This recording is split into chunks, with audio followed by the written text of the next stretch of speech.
Isang nakakabahalang kaganapan po ang nangyari kagabi na kinasasangkutan ng dating kasamahan sa trabaho ni LV, si alias Dodong, na pinagtangkaang barilin ng riding in tandem na may suot na bonnet. Si Dodong ay tumatayong testigo sa mga pang-aabuso at pagmamaltrato ng employers ni LV sa Mamburao, Occidental Mindoro na sina Franz at Pablo Ruiz.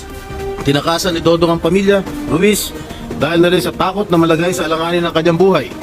Dalawa pang dating mga tauhan ng mag-asawang Ruiz na sina alias JM at alias Patrick na maaaring magbigay linaw sa kaso ni LV ay napag-alaman ko na nagtatago at hindi matunton ng mga kinaukulan.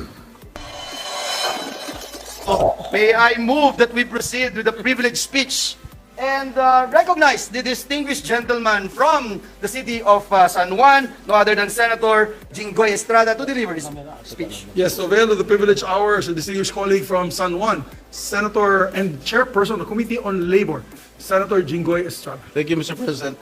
Mr. President, I would like to bring to the attention of this August Chamber the latest development on the case of the abused kasambahay, LV Vergara, which the Senate Committee on Justice and Human Rights, under the chairmanship of our esteemed colleague, Senator Francis Tolentino, is currently investigating.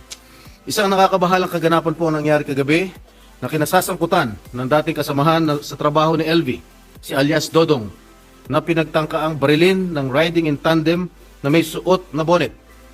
Si Dodong ay tumatayong testigo sa mga pang-aabuso at pagmamaltrato ng employers ni LV sa Mamburao, Occidental Mindoro na sina Franz at Pablo Ruiz.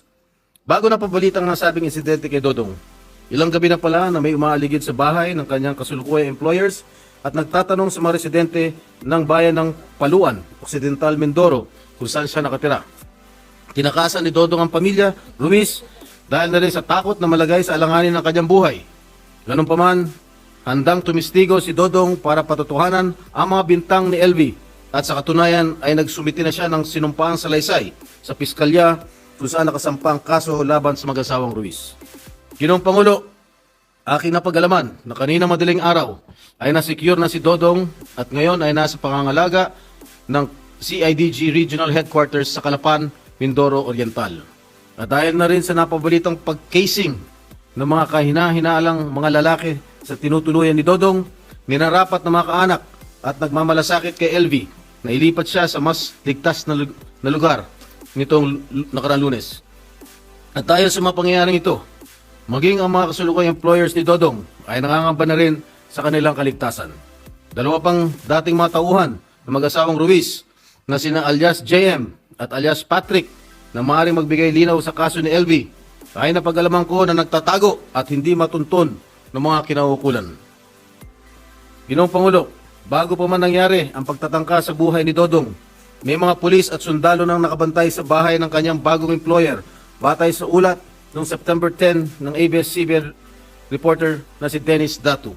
Bantay sarado man sila, ay nagawa pa rin ang pagtatangka sa buhay ni Dodong, kaya nakakapagtaka kung bakit nangyari pa ito.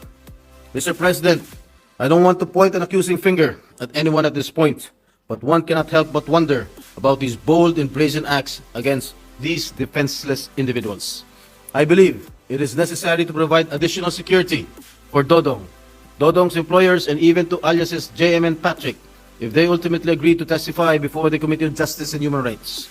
Criminal charges of serious physical injuries, illegal detention, and violation of Republic Act No. 10361 or the Batas Kasambahay were already filed against Vergara's employers before the office of the city prosecutor in Batangas City.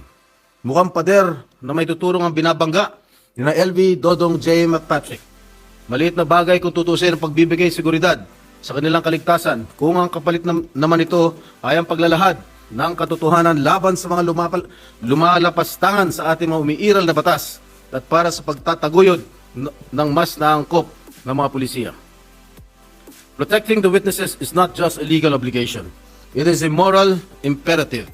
By upholding this duty, we not only promote the principles of fairness and equality, ensure an environment where they can testify freely and without fear, and foster a culture where the voices of those silenced but willing to stand up for the truth are heard regardless of their social standing and circumstances. Thank you, Mr. President. By the way, Mr. President, I will entertain interpellations after the period of amendments by the good one in his bill, Mr. Senate President. Yes, Thank you, thank Mr. you. President. Yes, just for the record, he insisted that you all go ahead of him in the agenda today. So, Majority Leader? Mr. President, I think Senator Bato de la Rosa is raising his hand, Mr. President. Yes, our distinguished colleague from Bohol and Davao, Senator Bato de la Rosa is recognized. Just a short manifestation lang, Mr. President, Majority Leader. I wish to associate myself with the privileged speech being delivered by our good colleague, Senator from San Juan. Alam mo, Mr. President, I think public order really is something that is need to be focused on sa ibang lugar ng Pilipinas. Hindi naman lahat, Mr. President, pero ito ngayon, you can just imagine the sequence of events. Kung gaano kaabusado yung mga amo. Ewan ko kung amo ba is a Tagalog term, Mr. President? Amo, yes. Is a Visayan term for us. Amo din. Amo. Yes. Yung amo nung katulong na binulag, if you were able to hear the testimonies that were delivered during the committee hearing of Senator Tolentino, grabe, sobra-sobra yung pang-abuso. Tapos ngayon, nakasecure tayo ng isang witness na makatulong para mapanagot ang may sala. Ngayon, yung witness na isang trabahante rin nila, ay ngayon ay inatim pa na patayin kagabi. It was not really an attempt, but it was a frustrated murder ang nangyari kagabi.